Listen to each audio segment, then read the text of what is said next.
And there's been not been a lot of anticipation, as there normally is in the media space, specifically on Twitter, leading up to training camp. And it's the Dallas Cowboys, so you're going to expect something juicy for it being the first day. The very first day, they did not practice. So on Monday, it was pretty much an opening presser for head coach Brian Schottenheimer, Jerry Jones, and Stephen Jones, and mainly just the people in the front office. And boy, Jerry Jones is already on his madness. So I got a little clip here that we're both going to react to. Pretty much Jerry Jones giving his comments on the state of the Dallas Cowboys and regarding Micah Parsons' contract. And he was pretty much giving an excuse for the reason why he hasn't signed him yet. So let's get right into that.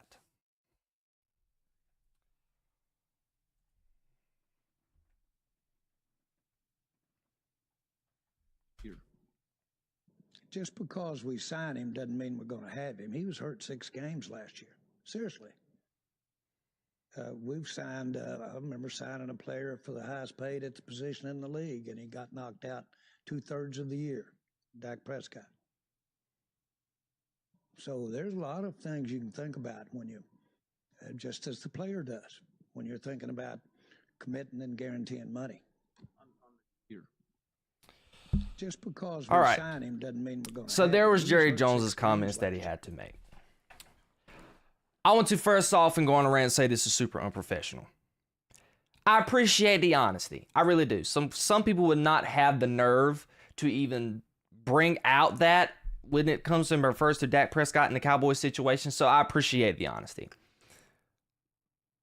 But you haven't won anything, Jerry Jones, to talk like this. You know, George Steinbrenner, the old owner of the Yankees, he would say some stuff like this. But guess what? When he was owning the Yankees, they were winning some World Series championships. And he didn't have a layover of 28 plus years of him between him not winning another championship. This is something that George Steinbrenner would say. But, Jerry Jones, you do not have the right to do that. You do not have the right to sit here and call out your players like that. Because if I heard this clip and I'm Dak Prescott, I'm like, what, so you don't believe in me either? You going to sit here and make a comment about Micah Parsons and the reason why you haven't signed him to an extension is because you're using that as ammunition for when you sign me? And you're sitting here saying, well, I had a guy who we signed him to a long-term extension and he ended up missing over half of the season. Really, Jerry? This is something Jerry Jones has to get into his head. Injuries are part of the game. It's football. Something or someone is going to get hurt. Patrick Mahomes, Joe Burrow, all the great quarterbacks have been hurt at some point. Patrick Mahomes, he made a whole Super Bowl run limping around on one leg because of an ankle. Joe Burrow, first year under the helm, tore his ACL. He's had some wrist issues. But we've not heard their owners sitting here debating or whether or not if he deserved to get his money or deserved his contract extension because it was a no-brainer. But yet Jerry Jones wants to go out here and trash on Micah Parsons just because for the first time going into his, I think this is going to be his 5th year or 4th year. I want to say if it's his 5th. He missed what, 3 or 4 games for the first time in his whole stint being on the Dallas Cowboys? Really, Jerry? When Micah Parsons is not even an argument the best player on your team? I have a problem with that. Because commitment builds trust. It builds trust not only between you and the player, but you and the team. Everybody on the Dallas Cowboys roster right now more than likely can agree that Micah Parsons deserves to be paid because Micah Parsons has a resume that exceeds what anybody else on that team has. You've had people in the media over here comparing him to the Lawrence Taylor. Granted, those were a little like unrealistic, But you get the point. He's that type of player. He's a person on the defensive side of the ball. He is a gadget. You can line him up on the line or off the ball. He has all these accolades to his name. He's regarded as one of the top 3 best defenders on the defensive side of the ball in the NFL. But yet, we're having a question of whether or not you're going to pay him when people who are not better than him, in Max Crosby, Nick Bosa, well, I wouldn't say some of these are on par with Micah Parsons at their respective position, but Micah Parsons, because he's the type of player you can plug and play him anywhere on the defense, and he is a gadget guy. That itself exceeds him above everybody else. But here's the list. TJ Watt just got paid $41 million. Myles Garrett just got paid $40 million. Max Crosby, $35 million. Nick Bosa, $34 million. Brian Burns, 32 or 53, not 52, 32 or $33 million. All of those guys have been signed, but yet arguably the best player at his respective position right now is currently not signed. I think that's a massive problem. And I imagine the teammates in the locker room is thinking that. So, Jerry Jones, when you're making comments like this about your team and about your players, why would they want to go play for you? Why? You're sitting there trashing your players. Why would they want to go play for you? I wouldn't. Because at the end of the day, your team has to play for the owner. Because the owner owns the team. The owner sets the culture and the precedent.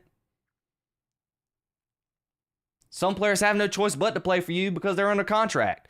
Some people like the status of Micah Parsons or CeeDee Lamb. They can't demand no trade because they have no choice but to be there. They got to feed their family.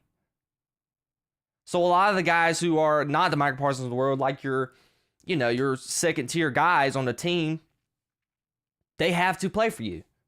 So come Sunday, when you're making comments about them, about Micah Parsons and the best players on the team, they can sit there and question and ask themselves this question: well, Darren, what does he think about me? If he's saying this about our best player, I wonder what he thinks about me. It's legitimate. It's a legitimate argument to make. But I have to, and one more point when it comes to commitment, look at the Philadelphia Eagles. You utilize your extensions. You extended Jalen Hurts before the QB market went insane. You got him at a bargain right now. You extended A.J. Brown. You extended Smitty, Devontae Smith. You extended Zach Bond, offensive line. And they went on to win the Super Bowl.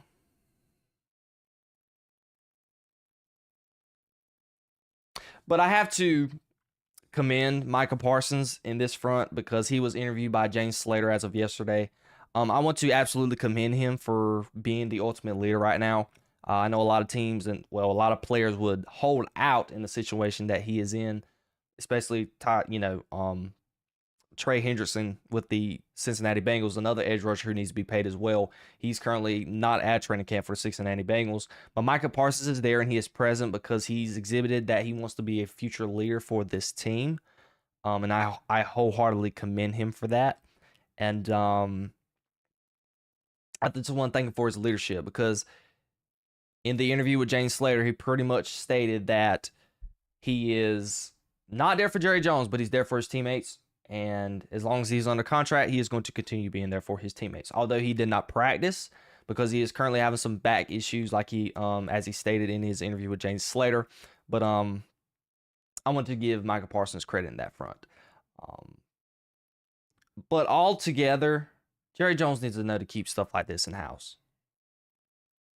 If you have a problem with Trayvon Diggs, and I know I haven't brought this up. If you got a problem with Trayvon Diggs not being present with the team when he's recovering off the field and away from the team from his knee surgery that he's had, just let him know it personally. Don't go out in the microphone and trying to be a big dog and just trash the man where everybody knows it on social media. Not a good look. If you have a problem with Dak Prescott missing games, say that to his face. And if you have a problem signing Micah Parsons and for Dak Prescott being the reason why, have that conversation with Micah Parsons. Do not go out here for the whole world to see and hear you trash your star players. It's not a good look. Not only for the organization, but the players. Well, I wouldn't say organization. Just, it's not a good look for the front offices, and it's not good for the players. So the organization as a whole. And you look like a clown show going into the regular season.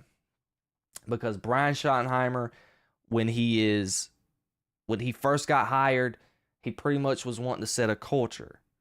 Pretty much get rid of the clown show that has been the Dallas Cowboys over the recent couple of years. And what Jerry Jones has done, he's pretty much contradicting the claim that Brian Schottenheimer was trying to make. You're putting Brian Schottenheimer in a bad hole. Because when he got the job, people in the media were already mocking the dude to begin with.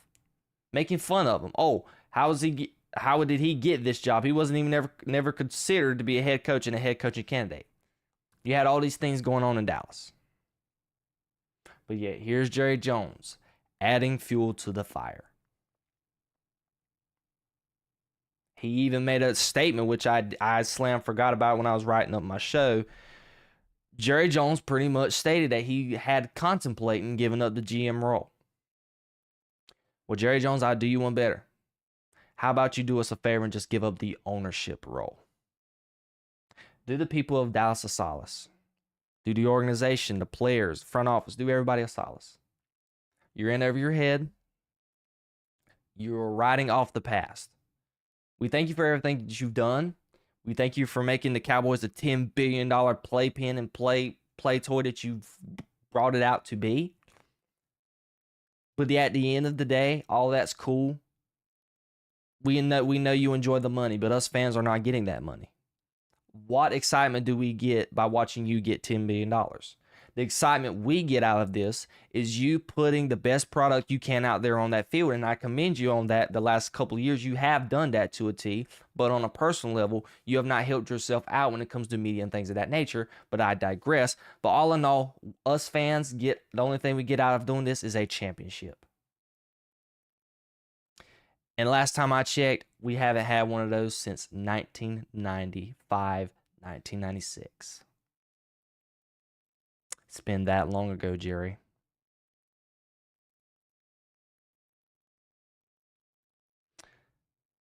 So when you say that you're going to give up your GM role, you might want to consider the ownership role as well. But I digress. This is the Cowboys training camp so far. Outside of Monday with the press conference, haven't heard anything else. Everybody's pretty healthy. No other type of contract talks going on with Micah Parsons. He's had some interviews here and there with people. CeeDee Lamb obviously made a statement yesterday talking about Dak Prescott and the team. Talking about how nobody wants to see them. It's regular talk, but nothing very huge outside of this news that happened Monday. And I've been meaning to talk about it, but I've had some stuff going on this week. So I finally got to it. I will continue to cover the Dallas Cowboys training camp and figure out if there's anything else that's going on in the next couple of weeks, because we got another 3 weeks and still rest of this week because something foolish is end up going to happen.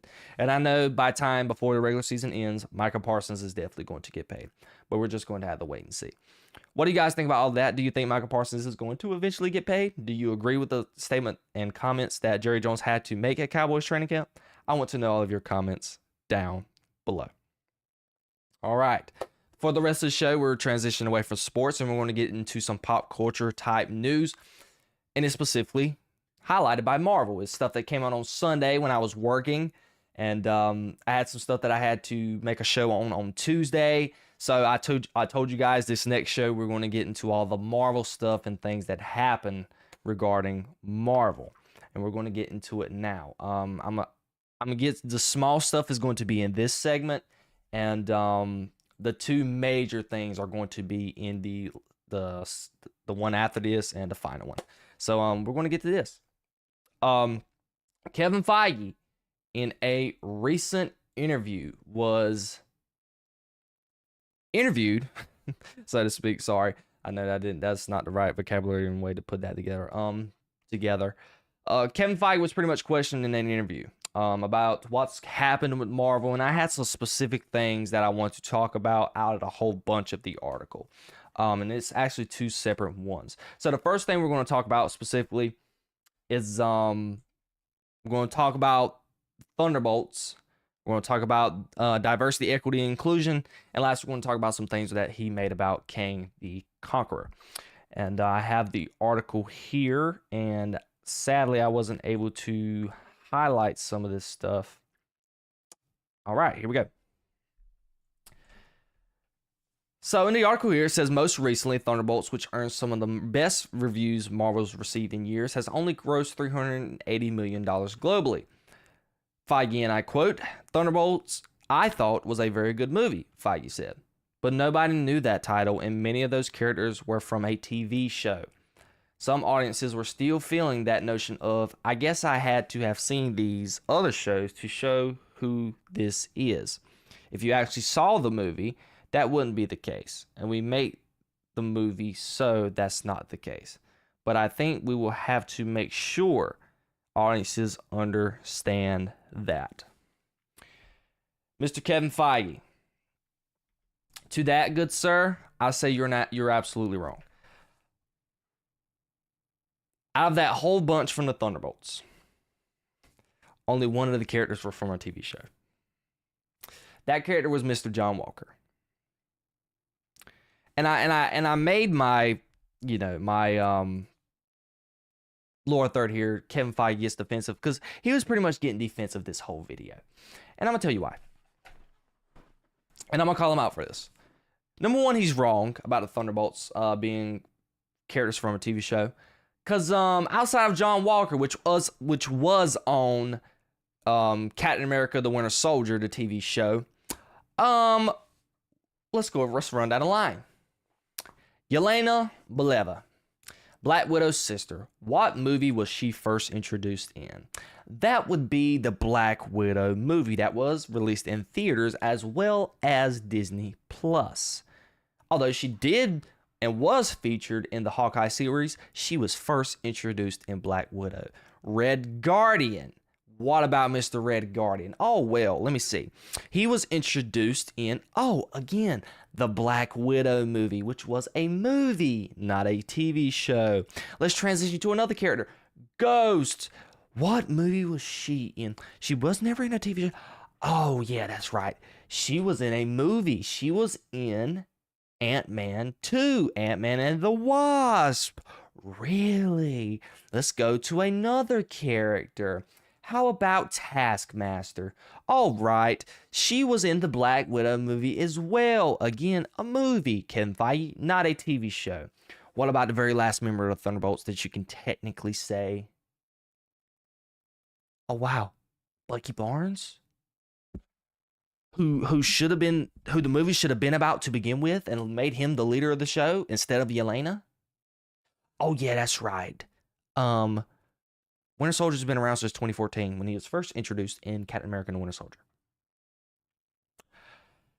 So the only one we have left is Mr. John Walker, which he was introduced in a TV show.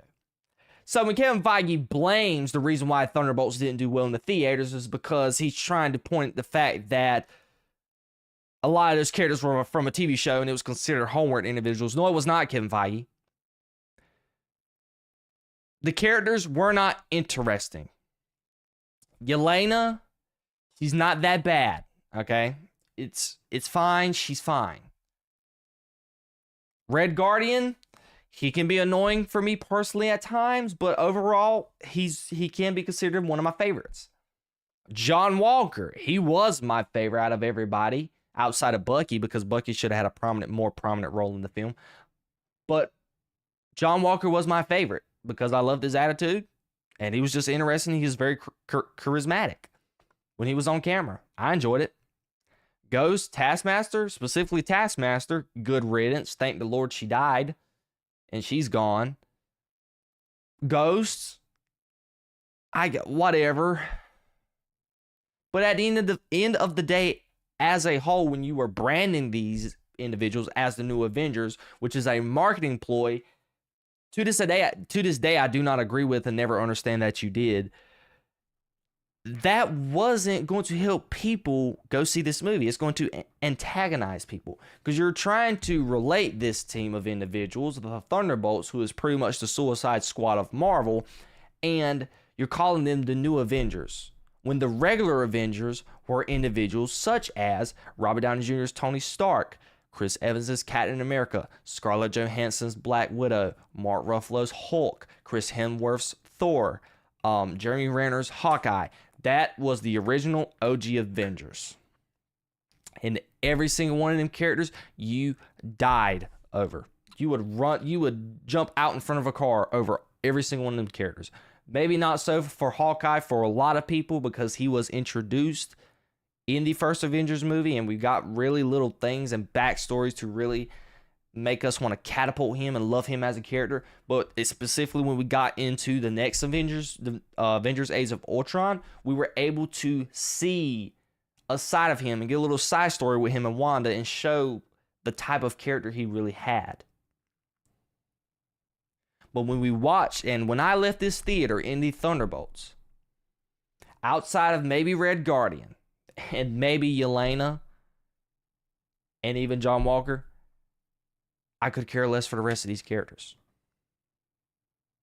And I just say Yelena to this front is just because they've made her the team leader. So what's the point in caring about the Thunderbolts when you just going to take the team leader out of it in the future?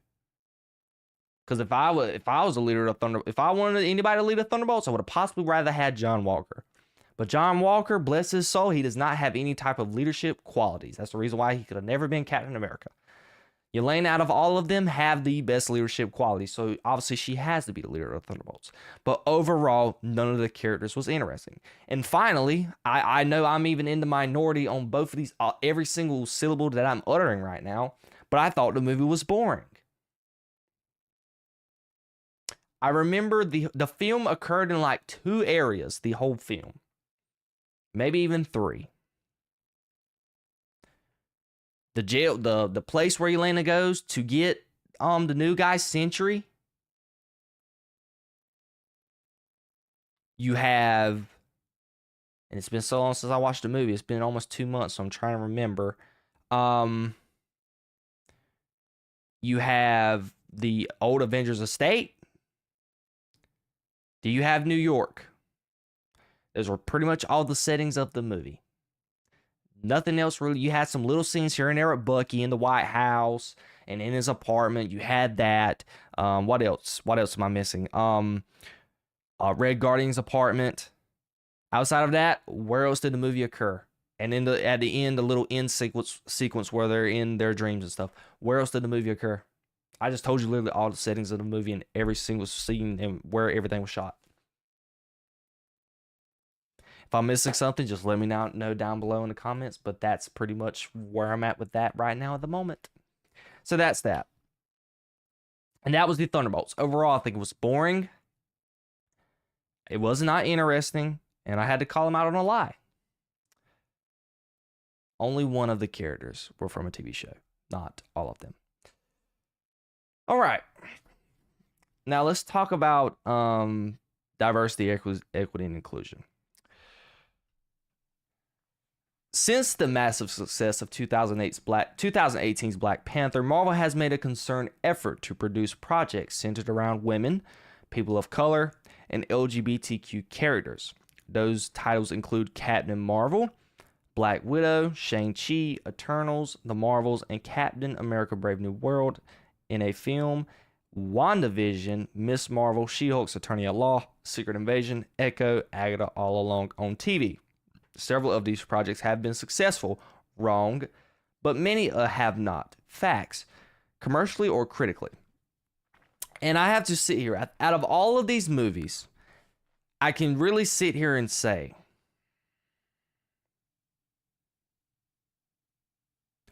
one of these projects are actually a win. Just one. Money-wise, and maybe critic-wise.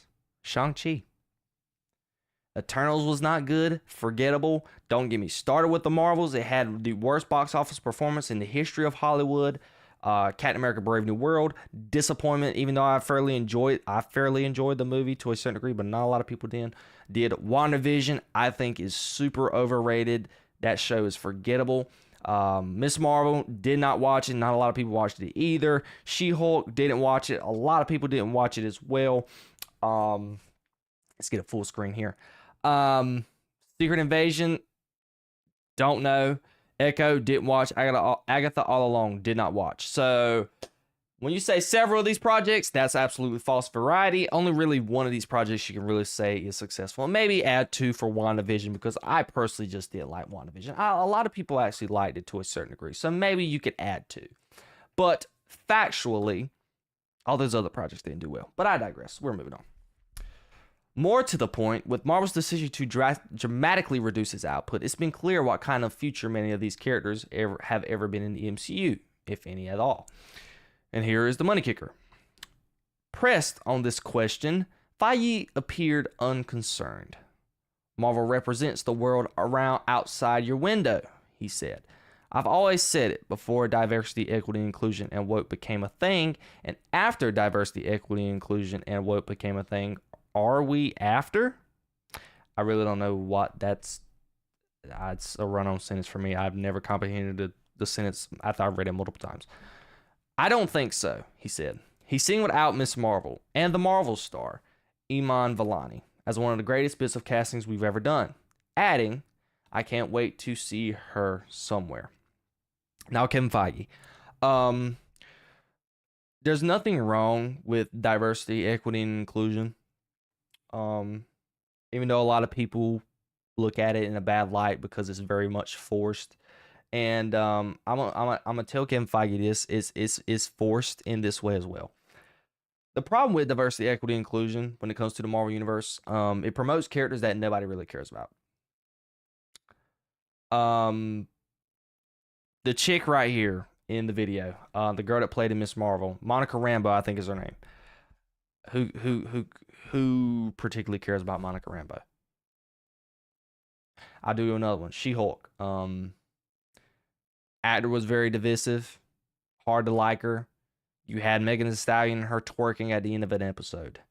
In a Marvel universe. In what type of world, in a comic book world, would that happen? I don't know. Iman Vellani. Miss Marvel. Nobody. There's hardly anybody that I know that even likes that character. So whatever. The guy from WandaVision, I guess, is supposed to be Wanda's son, I'm guessing. Some even the comic book nerds might like him, but the general audience doesn't care who he is. And they got the guy who played in Eternals. But overall, something I really wanted to point out that Kevin Feige did say is that he said Marvel represents the world outside your window. And I know this may seem wrong when I say this, but in what way does Marvel represent the world outside my window? Marvel is a fictional universe. And this has been my argument with when it comes to any type of political aspect in the comic books, in the fictional sci-fi world. I want sci-fi. I want something that's not of my world. I just want stories. I want to tell a story about fictional events. I don't want any type of real world aspect in a comic book film. Well, Jayden, you can say that and be a hypocrite because guess what? In the Marvel Universe, they use real world landmarks such as New York, such as Washington, D.C. I fully understand that and I am aware. I'm just speaking from a very personal standpoint. Because I feel like politics and sci-fi do not mix. And I've said this on many, many occasions. I do not believe that politics and comic books and comic book movies need to coexist. Because I'm trying to watch these movies and consume this entertainment and turn off any type of aspect of real world stuff. So when you say Marvel represents the world outside my window, I don't want it to. And it don't. This may sound cheesy, but it's a statement that you can use. Last time I checked, There's nobody with a flying suit of armor outside my window right now. There's nobody that is full of super soldier serum outside my window right now. There's nobody that is currently infused with gamma radiation out of my house right now, outside of my home. There is not a god of thunder traveling via Bifrost and has a hammer called Mjolnir that can control lightning running outside of my window. If they were, I would be scared for my life. Does this sound super childish and over the top to say? No, but I'm just relating that based off what Kevin Feige said. He said Marvel represents the world outside our window. But there you have it. That is the diversity, equity, and inclusion aspect of this conversation. And now we're going to move on. He had some things to say about Kang. Okay, here we go. Kang is kaput, of course, but what about Charlize Theron and the Eternals? In March 2023, a month after Jonathan Majors played the arch-villain Kang the Conqueror in Ant-Man and the Wasp: Quantumania, the actor was arrested for assault and harassment of his then-girlfriend, Grace Jabari. Kang had been touted as the Thanos of the multiverse saga and was set to headline his own film, Avengers: The Kang Dynasty, which would set up Secret Wars. But today, Majors was convicted on 2 misdemeanor counts of harassment and assault. Marvel announced it was parting ways with the actor the following July. The studio revealed that Robert Downey Jr. was returning to the MCU to play the even arch villain, Doctor Doom, in what had been rechristened as Avengers Doomsday. But on Friday, Feige revealed that the studio had grown weary of Kang's heft as a character before Quantumania even hit the theaters. And I quote by Kevin Feige, "We have started to realize that Kang wasn't big enough because he wasn't Thanos. And that there was only one character that could be that because he was that in the comics for decades and decades. We started talking about Doctor Doom even before we officially pivoted from Kang. In fact, I had started talking with Robert about this audacious idea before Ant-Man 3 even came out." Ouch for Mr. Jonathan Majors and his character Kang. I really do think that if done right, and I grew up watching Avengers: Earth's Mightiest Heroes, I enjoyed Kang as a character. He really hates the Avengers, and it was a good villain to have. Futuristic Tomorrowverse type thing. He knows all the Avengers tactics because he was able to time travel across the future, and he's pretty much seen the Avengers and seen their end. So he knows their moves and how to counteract their moves. Not like Taskmaster to a degree, where he pretty much copies their moves and things of that nature, but he knows the Avengers tactics, and he has countermeasures pretty much like Batman to be able to counteract their attacks. So overall, I thought Kang was an interesting character. And when Jonathan Majors was casted, I was ecstatic about it. But the way that they written him, and I wrote this down, it could be true that they figured out that they were possibly going to pivot away from him because the way they treated him in Ant-Man 3. The Kang the Conqueror I know, he is a god tier level villain. Not as strong as Thanos, but he's up there. And yet he had troubles defeating Ant-Man. Kang, who can single-handedly handle all 6 of the Avengers in a fight, had troubles with Ant-Man and pretty much got beat by Ant-Man. Oh yeah, Kevin Feige definitely must have had the idea of moving on from Kang in the back of his mind. And I think with the situation that happened with Jonathan Majors, that was just the icing on the cake. I don't know. I just digress. It's very disappointing. I'm kind of glad they moved to Doctor Doom because I love me some Doctor Doom. He is my favorite villain in the Marvel universe outside of Thanos, even though the MCU made me a big fan of Thanos because I even quote a lot of Thanos' lines as of today. But before Thanos came along in the MCU, Doctor Doom was my guy. He was my biggest favorite villain in the Marvel universe. So moving on to him is a great idea. But I hate it for Jonathan Majors. I really do. I think he would have been a great villain if you could have gave him maybe let him be the villain in Secret Wars. Maybe I don't know the Secret Wars comic book by any means. I'm just making an assumption based off what off of the information that I've accumulated with this. I would have loved the way for them to kept him. Maybe you still use Doomsday and use Doctor Doom in that movie, and then maybe move on to Kang. Because who knows what the villain is like in Secret Wars? I have no idea. We're just going to have to wait and see. And this is really the only, this is the end of the Marvel section of the news course. The next two topics that we're going to talk about is part of another article, but I divided them up because there are enough talking points to talk about them separately. What'd you think about this latest Marvel news and the interview that Kevin Feige had to make, and what'd you think about my comments? I want to know all of your comments down below. All right, ladies and gentlemen. Let me make sure what I got here. Okay. So, I know you can probably forecast. I had to make sure right fast I had everything on my graphics and stuff up to par, because I have on my notes I have them flip-flopped. I had X-Men as the next topic, but in my thing I have Iron Man and Captain America as the next thing. So we're going to talk about Iron Man and Captain America. So in another interview, it is pretty much in the same, I'm guessing this is part of the same interview, but they divided it up into two different articles by the Variety. Kevin Feige pretty much confirmed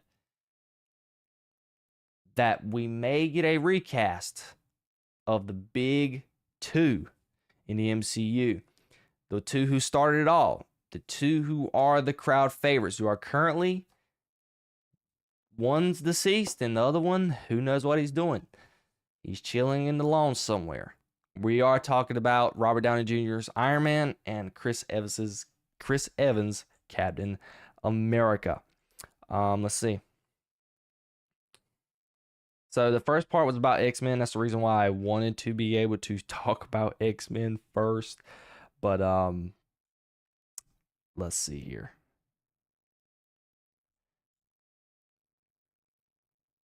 Okay, here we are. Even more intriguingly, Feige also indicated that other Marvel characters will eventually be recast, including its most iconic roles like Tony Stark and Steve Rogers. He pointed to many other major film franchises that have done the same thing multiple times over. Amy Pascal, and I quote this from Kevin Feige, Amy Pascal and David Heyman are now searching for a new James Bond, Feige said, referring to the producers of Amazon's MGM's upcoming Bond film. David Cornsweet, the new Superman. He was awesome, Kevin Feige said. That will always be the case. Feige acknowledged that stars who've retired their original MCU roles like RDJ and Chris Evans have made it difficult to imagine anyone else in their character's shoes, but it isn't an impossible task. I think it's hard for anybody to do that when an actor has done such. Come on, Variety, with the run-on sentences, man. Who proofreaded this? I think it's hard for anybody to do what they did as an actor. Has he done? Okay, guys. I think it's hard for anybody to do that when an actor has done such a great role, he said. How are they going to replace Sean Connery as James Bond, right? At least two legacy characters may still yet appear in the MCU as well. And he went on to talk about Hugh Jackman and what's going on with him, given that he's fixing to they're fixing to reboot the X-Men, which we'll talk about that later. Don't want to get into too deep into that. Okay. So my thing when it comes to recasting Iron Man and Captain America, I called it. I know I haven't told you guys this, but I've had private conversations just with friends and family. I said to myself, there's no way that Marvel is going to continue to watch their movies not featuring their marquee characters like the movies we talked about earlier. When it comes to Eternals, Captain America starring Sam Wilson, Thunderbolts, and things of that nature, and the list goes on and on and on. There's no way that they're going to continue to let this ride out, because they could see the sun getting ready to set on the MCU. That is the reason why, and the ultimate reason why, that they're going to do Secret Wars. I truly believe that when they originally set out for Avengers Secret Wars, I don't think they had the idea of recasting Iron Man in the back of their mind. But the way they've seen their movies perform, I feel like they went ahead and just said, all right, we got to do it. We got to recast it because it may not feel right. It's not the same because we've seen it happen time and time again. We've seen it with Spider-Man. When it comes from Tobey Maguire, nobody said he could be Spider-Man again. Then we had Andrew Garfield. Everybody loved him. They said nobody could top his Spider-Man. Then we got Tom Holland. What about Superman and Christopher Reeve? They said that nobody would ever be able to do Superman again. And then we had the guy who played in Superman Returns. I don't know his name off the top of my head. We had him. He done a pretty good job. And then we had our GOAT, Henry Cavill, 2013.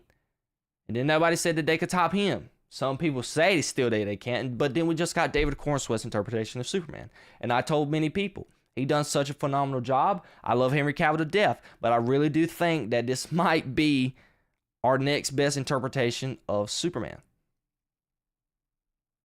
And the list goes on and on and on. So even though it may not feel right, it ends up working out in the long run. And it's going to be the right decision. Because even another thing, we're fixing to experience this with James Bond. I love Daniel Craig. I haven't watched James Brosnan and all, and not James Brosnan. Is it James Brosnan? I don't know. I don't know his the guy's name. But the fellow who was in the James Bond in the 90s. Everybody said that nobody could top his 007, and then Daniel Craig took it over to him, and they're like, oh my gosh, it's the next best thing. So maybe when they make the next, whoever's going to be the next 007, we're going to end up saying the same thing. But it may not be the right decision, again, but it may not feel right, but it is the right decision, because in a universe without your core, right now, we don't have Iron Man, we don't have Chris Evans, we don't have Steve Rogers, we don't have Tony Stark, we don't have Black Widow. Jesus, Natasha. I don't know why I couldn't think of her name. Natasha. You don't have Natasha. You really don't have Bruce Banner because you have a dumbed down Bruce Banner. The only persons who's still currently alive and at their original character, you can say, is Chris Evans as Thor, even though he's has some character changes throughout his movies, and then Hawkeye. So right now, 2 of the original core members of the Avengers are currently present in your universe. It's not sustainable. No matter how well and how good Marvel thought that their side characters were going to be able to take up the helm, it's not worked. And that's the reason why I really think that Kevin Feige has resulted to this position. Even though, in comparison to other characters that I've stated, like the Tobey Maguires and everybody else who's played their iconic characters, Chris Evans and specifically Robert Downey Jr., it is going to be super hard to see somebody else put that mask on and say, I am Iron Man. It's going to be super hard. Because I tell everybody, Robert Downey Jr., man, I wasn't even an Iron Man guy. I'm still not to a certain degree. But that man single-handedly made me love Iron Man. I was a Captain America guy, but Chris Evans, loved him to death too. He put it on another level. But it's for the betterment of the universe and for the betterment of their entertainment. Because in the same trend that they kept going down, it is hard for you to make movies about characters that nobody knows in your modern audiences. Who in the modern audiences know anything about the Eternals? Nobody. Who knows about Shang-Chi? Even though I loved that movie and I thought it was pretty good, and I think they made some decent amount of money off it as well. Nobody knows who Shang-Chi is. Yelena. I didn't even know Black Widow even had a sister. Red Guardian. Ghost. U.S. Agent. Like, the list goes on. Like, you just can't keep on. At some point, for the modern audience's sake, to get people that are not comic book nerds like us and know your universe from limb to limb, even though I don't know the Marvel universe as well as I know the DC universe. But you got to have your heavy hitters in there to make people want to invest and go see your movie. We're seeing it right now with Fantastic Four. Although historically they are not beloved by a lot of people, but they're an A-list tier group of characters. And now they are projected at the moment this weekend to have their second biggest opening of the weekend since Deadpool and Wolverine for any movie that they've made since then. That's what we're talking about here. You have to have your A-listers in a universe in order for people to even want to invest going. Not when you have your C-list characters in a movie, just like Thunderbolts. Although the movie was good, and a lot of people enjoyed it. I didn't enjoy it. I don't think the movie was good at all. But the critic and audience score was very good. Well received the movie. But guess what? It made no money. You got to get butts in seats. And with this move, getting Iron Man and Captain America recast, I think it was a panic move. Because I don't even think they originally had that in their itinerary. But for the betterment future of Marvel, and we're talking about it too, you got to bring the X-Men back as well. You got to give people a reason to want to continue on with this universe. Especially with, I know they were probably planning on doing this, and they've talked about it, Young Avengers. You would have lost everybody. Literally. Okay, I've watched the Young Avengers before. I even watched the animation movie Captain America's Son and everything else. I enjoyed it, but still, with the current Young Avengers that they were setting up, Riri Williams, Kate Bishop, Iman Vellani, nobody was going to go. You're not going to make any money off that. Obviously, the comic nerds, people who know these characters, they are going to go see your movie. But at the end of the day, you're making movies for more than just your hardcore comic fans. Because there's not enough of hardcore comic fans to make a profit and make a good amount of money off of a movie that you're going to make. And I know Kevin Feige, even in the latest article we just read, he's trying to figure out how to cut down cost on movies so he can end up turning more profits into the movies that he's making. But at the end of the day, you have to have your A-list characters to attract other audiences and people who are not hardcore Marvel fans and are just average Marvel fans, to get them to come see your movie. And that's why I think the Iron Man Captain America recast is very important. I am 100% supportive of it because I've been on the record for multiple years since 2018.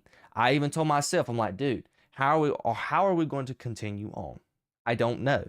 I even was thinking when Iron Man first died, I thought they were going to bring him back in some way, form, or fashion in the future. Even Chris Evans, I didn't know. But they're going to be recast after the events of Avengers Secret Wars. And I'm fully supportive of that. A lot of people are going to be against it.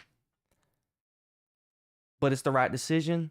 And then a universe without your core, it wasn't going to be sufficient. And that is all my thoughts on that, ladies and gentlemen. What do you think? Do you think Iron Man and Captain America should be recast? I do. I want to know all of your comments down below. All right, ladies and gentlemen, let's get to the final aspect of this article, which was in the beginning, which I should have talked about first. But let's get right into it. Here we go. So the X-Men. We all are aware that some of the OG Avengers members of the X-Men are going to be in the upcoming Avengers movie, Avengers Doomsday. But Kevin Feige and everyone else pretty much said that they are not going to be the future X-Men members. And here's what he had to say. In future films, however, X-Men characters who appeared in previous movies will be played by new actors, along with mutants making their big screen debut. The decision echoes changes in the composition of the Marvel Comics following the 2015's Secret Wars storyline, which involved multiple timelines collapsing and reconverging, mixing up the characters of the main Marvel timeline in the process. We're utilizing that story not just to round out the stories we've been telling post-Endgame, just as importantly as you can look at the Secret Wars comic for where that takes you.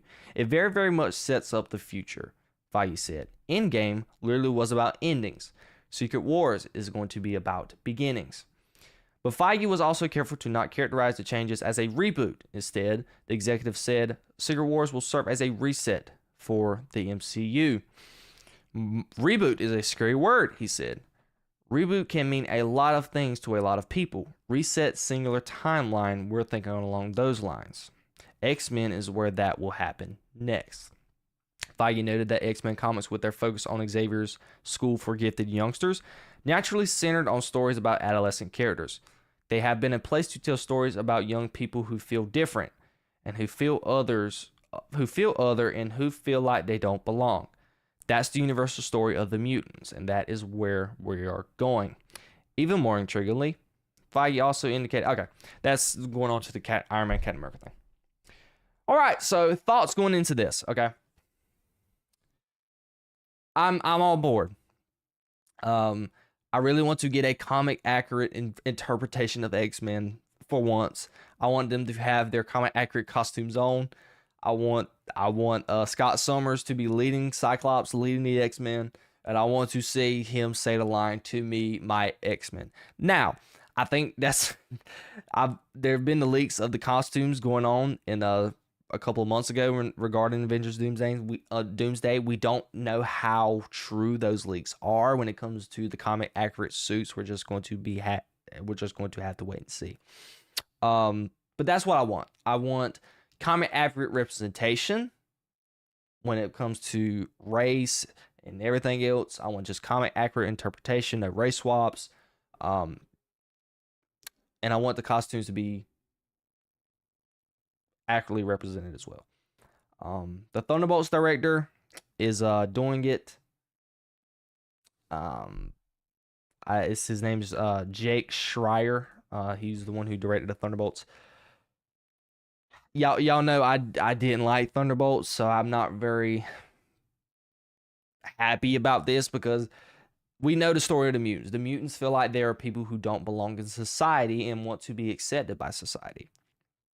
Given that the Thunderbolts was about depression and some type of real world aspect, I see the reason why they chose him to do this movie.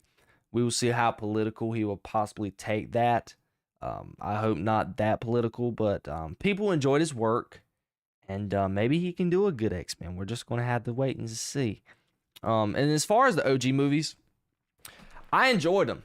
I have a great time with these movies. I have great memories watching these movies.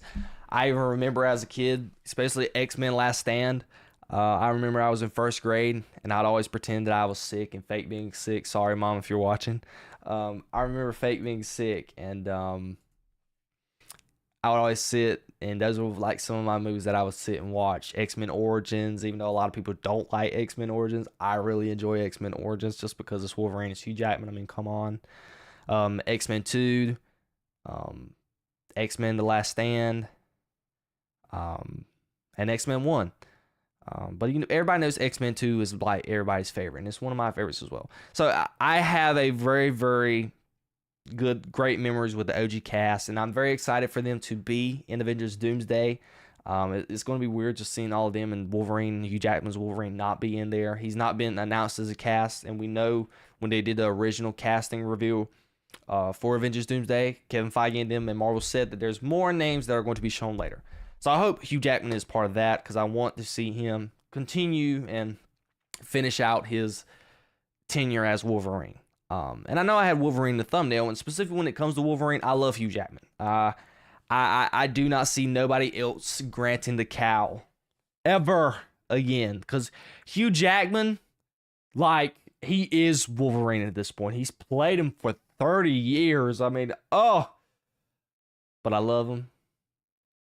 But the man he's got to give it up at some point. He does. And I love Hugh Jackman. But somebody's got to don the cowl at some point. So I want to see a full reboot with everybody. And that's what I want to see. Get younger. Resetting is a smart thing. Because like I said, as I said a while ago, when it comes to the A-list Avengers, when it refers to Captain America and Fantastic Four and things of that nature, instead of doing your dumb storylines that you are continuing to do about characters that people do not care about, when it comes to Sam Wilson's Captain America, Thunderbolts, She-Hulk, Agatha Harkness, like, bump that. Let's get some people that everybody loves in here. Let's get some X-Men, which was your original and has been your hitter for years before the MCU was a thing. Let's get them in here. Let's actually establish a Fantastic Four. Let's get that. And then if you recast Iron Man and all them, bam, you got us. You got us hooked in, MCU. But yeah, I'm super excited for the X-Men. I have great memories with the X-Men. They're one of my favorites. You can't argue I might like them more than the regular Avengers. It's just so what? Because I just love Cyclops, Storm, and Wolverine. They're just they're amazing. But no, in all seriousness, just Fantastic Four, X-Men, and Avengers, they have a special place in my heart. I'm looking forward to seeing Fantastic Four and just seeing this news of X-Men. I'm ecstatic. I'm so happy. And I'm so stoked for what Marvel has in store with this. I preface this. Do not screw it up. Please. Make it like X-Men 97. The OG X-Men 97. I never finished watching the cartoon they made because y'all know me when it comes to TV shows. I don't watch TV shows that much. I haven't even watched Daredevil Born Again, and I'm a huge Daredevil guy. I mean, it's just so bad, y'all. I tune out when it comes to TV. The only exception that I'm possibly going to make it for is going to be when Lanterns comes out for Green Lantern, because I love Green Lantern so much, and it is DC. But y'all know how I am with TV. I haven't watched Daredevil Born Again. And there's many other things in the future. If they do make it, I might not make it. Might not watch it. Because maybe it might be from fatigue for me from watching. I watched the Moon Knights, WandaVision. I watched all of those shows leading up. And especially during COVID, I had nothing else to do. But now I'm so busy, I don't have time to sit and watch TV like that all the time. But guys, I even rarely, I won't say rarely watch movies. I watch movies on the weekend. And if I do, I'm watching movies. I'm not watching TV shows. So in what other time am I going to watch TV shows? But yeah. I'm looking forward to seeing what they do with the X-Men. Just make it like X-Men. And I know I went on that rant because I meant to say I watched the first 2 episodes of X-Men 97 and I have not finished it at all. Heard it was very good, but still, make it off of that and you will make a ton of money. And you'll get a lot of people to go to your movie theater. So I'm excited for the future of the X-Men. I love Hugh Jackman. I love everybody else who's played the X-Men before in the past, but I hope this is their, I don't want to say hope it's their swan song, so to speak, specifically for Hugh Jackman, because I love Hugh Jackman so much. I feel like if he's at this age where if there's any type of old man type Wolverine that they want to do from the comic books, your first call needs to be Hugh Jackman to fulfill that role. But I would just love to see something new, just get an actual, just young, just getting their prowess good X-Men. And Cyclops leading the charge. I would love to see it. But we're just going to have to wait and see, and I look forward to seeing that in the future. All right, guys. Let me know what you thought about that, and let me know what you liked and enjoyed about my thoughts. Let's read the chat. There's nothing on here. All right, ladies and gentlemen. Thank you for listening and watching the latest interpretation of the Jayden Bryce Show. I thank you guys for sitting around and joining me. Do not hesitate to hit the like button on the podcast, subscribe to the channel, and check out my podcast on Apple and Spotify podcast. I will see you guys hopefully tomorrow. I think I'm planning a show to do tomorrow because there's still some things that I have left over, specifically from the Marvel news that I actually want to discuss. But we're just going to have to wait and see. I'll let you guys, and I'll have that notified early so you guys can watch. All right, guys. I thank you guys for joining me, and I love you so much, and I'll see you guys on the next one. Peace, love, and positivity always, y'all. See ya.